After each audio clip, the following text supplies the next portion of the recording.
Wait, think about someone specific, not your smartest friend, not the most popular one.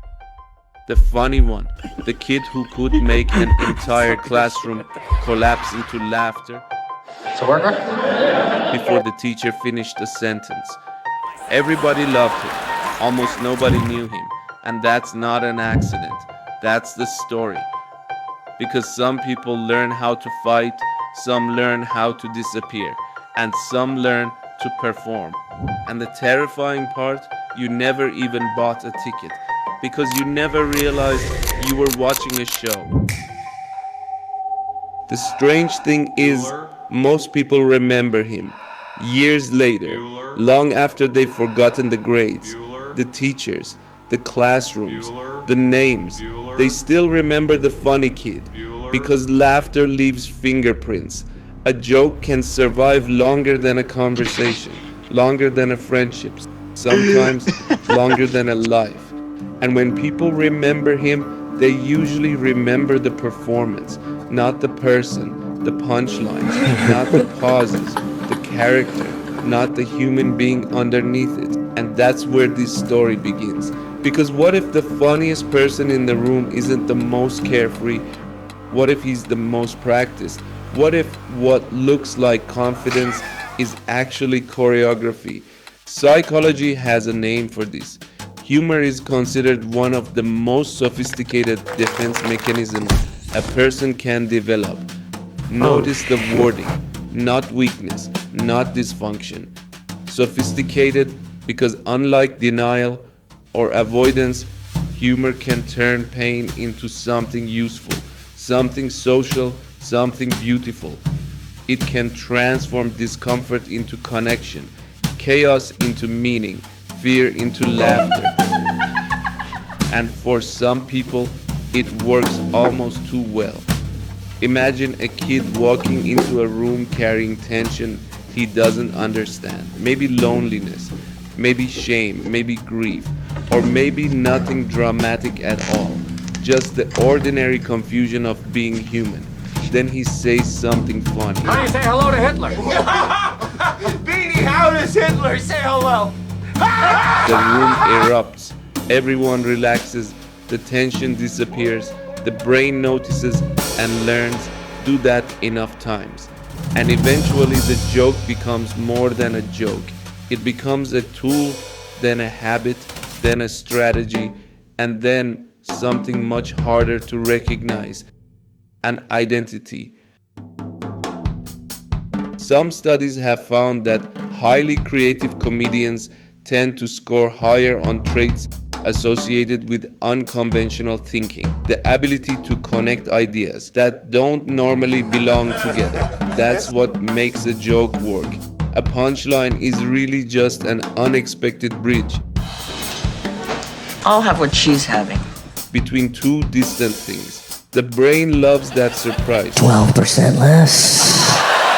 But there's a shadow side. The same mind that can connect everything sometimes struggles to stop connecting things. Chicken fries. Which may be why some of the funniest people you've ever met spend a lot of time alone with their thoughts, long after the room is empty, long after the performance is over. But this isn't just psychology. It's ancient. Every culture eventually invents the same character. Different clothes, different language, different gods. Same function.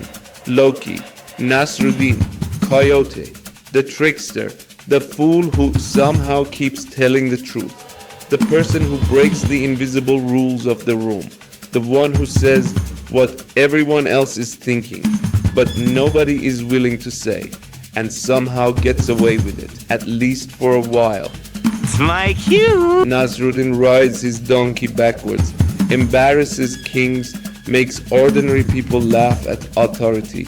People think he's the fool. Then they realize the joke was about them. That's the trick. The trickster never attacks reality directly. He tilts it slightly, just enough for you to notice how strange it already is.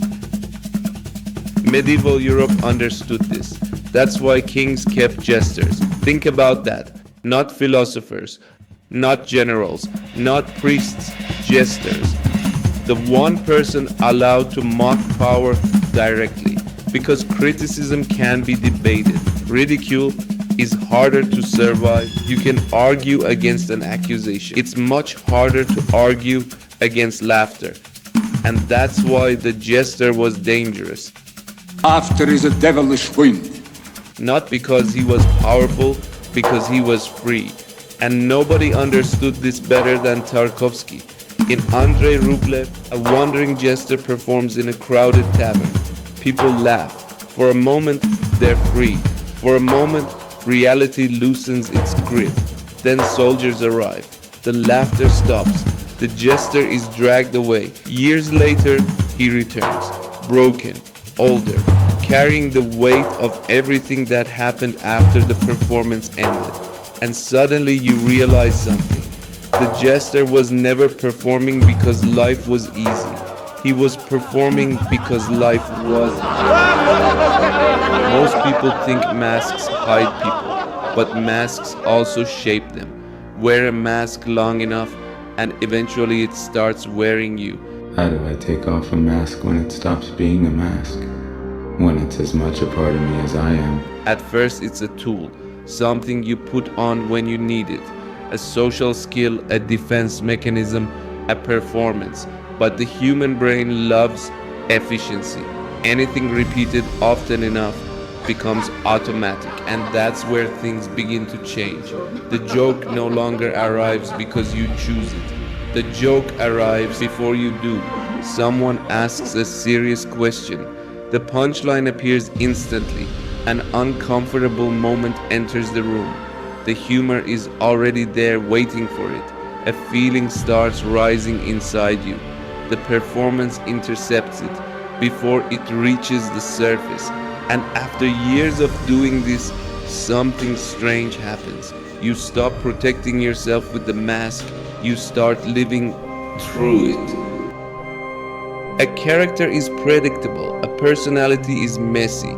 People fall in love with characters, but connect with people. The funny kid learns this early.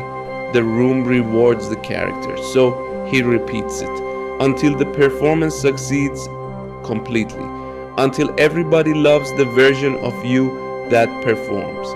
That's when the trap closes. Removing the mask feels dangerous, not because they might reject you, but because they might miss the character. A lie is what you tell others. An identity is what you tell yourself for years until it feels true.